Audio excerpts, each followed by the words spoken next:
West Bengal junior doctor forum থেকে অনিকেতের সরে আসাটা আমি বলবো তার নিজস্ব ডিসিশন।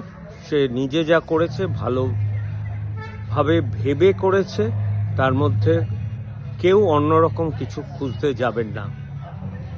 আপনারা ভাবুন তো, যারা এটা করছেন তারা তো একসময় আমার সাথে কুণাল ঘোষের আলোচনাকেও অসম্ভবভাবে ধিক্কৃত করেছিলেন।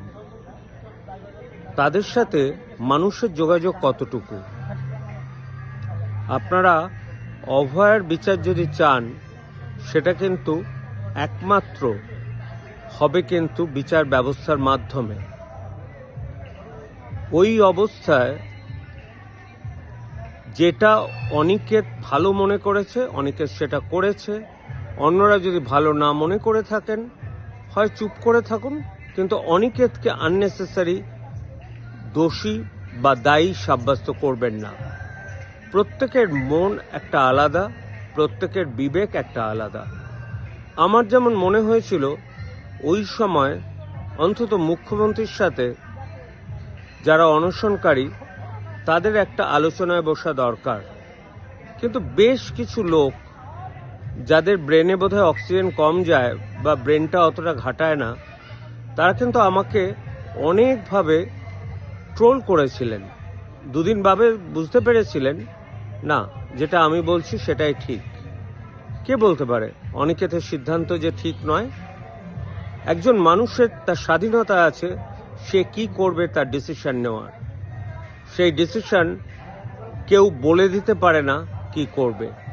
সে একজন স্বাধীন নাগরিক, সে একজন যথেষ্ট ভালো ছেলে, আমার সাথে তার পরিচয় আছে। সে যদি বোঝে যে ডাক্তারি যে অভয়ার আন্দোলন অন্যদিকে চলে যাচ্ছে শুধুমাত্র নিজেদের ভালোর জন্য, সে সরে আসতেই পারে। আমি যদি বুঝি যে ডাক্তারির আন্দোলন কিছু লোক কেন্দ্রিক হচ্ছে, যারা চাইছে যে তাদের ধামাধরা হয়ে থাকতে, তাদের থেকে আমি সরে যাব। যেটা হয়েছে আরজি করে সেটা নৃশংস, এবং সেটার শাস্তি ঠিক পেতে হবে আমাদের শাসক দলকে। সময় আসুক, ঠিক হবে, কিন্তু ওই চেঁচিয়ে হবে না। ব্যালট বক্সে আপনারা যাতে ছাপটা অন্যদিকে পড়ে সেদিকে চেষ্টা করুন, তবে আপনাদের কাজ হবে। শুধু ডাক্তারদের পরে বলে কিচ্ছু লাভ হবে না।